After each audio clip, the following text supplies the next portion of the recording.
তৃণমূল যেটা বলছিল খেলা হবে সেই খেলা শুধু একতরফা নয়, খেলা দুতরফাই হবে। সোনামুখী প্রাথমিক স্বাস্থ্য কেন্দ্রে খুব সাধারণ জ্বর সর্দি ছাড়া কোনো ট্রিটমেন্ট হয় না। এখানে যদি কোনো একটু এমার্জেন্সি পেশেন্ট আসে, স্যালাইন ছাড়া কিচ্ছু দেওয়া হয় না। Refer to Bankura, refer to Bishnupur. 150 বছরের পুরনো মিউনিসিপালিটি, তার একটা যে সুপার স্পেশালিটি হসপিটাল নেই, এটা আমাদের কাছে সত্যি করেই খুব দুর্ভাগ্য।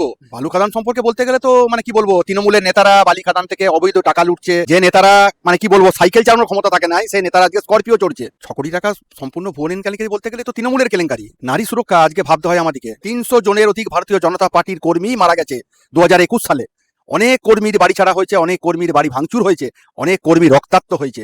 এই বাংলা আমরা চাই না। বিহার দেখিয়েছে পথ, যে আমরা সেই বাংলা চাই যেটা নেতাজি সুভাষচন্দ্র বসুর বাংলা, ক্ষুদিরাম বসুর বাংলা, রামকৃষ্ণ পরমহংসদেবের বাংলা, বিবেকানন্দর বাংলা, বঙ্কিমচন্দ্রের বাংলা, শরৎচন্দ্রের বাংলা। সেই বাংলাই আমরা কিন্তু চাই, যে বাংলায় নারী সুরক্ষা থাকবে, সকলের হাতে কাজ থাকবে, সকলের মাথায় ছাদ থাকবে। পঞ্চায়েত নির্বাচন দেখেছি, নমিনেশন ফাইল করতে গেছি, ওরা বাধা দেওয়ার জন্য বোম মেরেছে নপরডাঙ্গা ব্রিজের উপরে। ওদের হচ্ছে কালচারটা এরকমই। সোনামুখী হসপিটাল আছে, গ্রামীণ হসপিটাল, 4টি ডাক্তার আছে, এবং এই দেখি আমাদের একটা ছোটখাটো কোনো বিষয় হলে সেটাকে রেফার করে দেয় বিষ্ণুপুর, না হলে বাঁকুড়া। বেআইনি বলতে তৃণমূলের ধরুন যা কিছু দুর্নীতি, বালি বলুন, কয়লা বলুন, শিক্ষা খাতে বলুন, ছোট বাচ্চার থেকে বয়স্ক পর্যন্ত সবাই জানে যে কোনো জায়গাতে দুর্নীতি হয় না এমন নয়। আমরা দেখেছি যে মানিকবাজার অঞ্চলে স্বনির্ভর গোষ্ঠী যে মায়েরা, সেই মায়েদের টাকা আছে 8 থেকে 9 কোটি টাকার কেস এরকম হয়ে আছে। রাজ্যের মুখ্যমন্ত্রী একজন মহিলা হয়েও আজকে মহিলাদের, মায়েদের সুরক্ষা দিতে পারে না।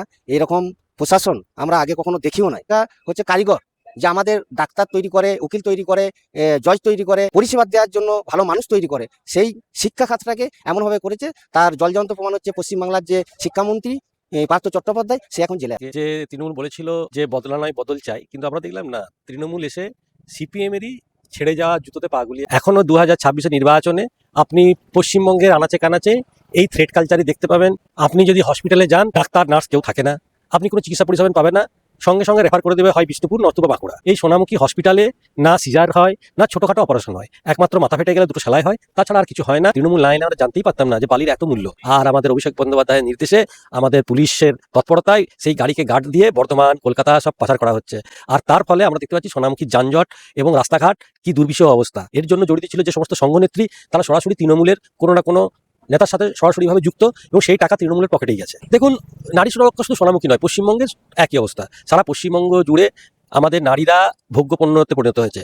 সেটা কসবা ল কলেজ হোক, সেটা পার্কস্ট্রিট হোক, কামদুনি হোক বা আরজিকর হোক, সেখানে তৃণমূলের নেতাদের লালসা শেখার হয় এই নারীরা। কিন্তু পশ্চিমবঙ্গে নির্বাচন আসার সঙ্গে সঙ্গে আমরা দেখতে পাচ্ছি কোথাও বিজেপির বুসভাবতীকে মেরে ঝুলিয়ে দেওয়া হচ্ছে, কোথাও বিজেপির কোনো পদাধিকারীকে বাড়িতে গিয়ে হুমকি দেওয়া আসা হচ্ছে, কোথাও বিজেপির পদাধিকারীর ঘরে সাদা ধান পাঠিয়ে দেওয়া হচ্ছে।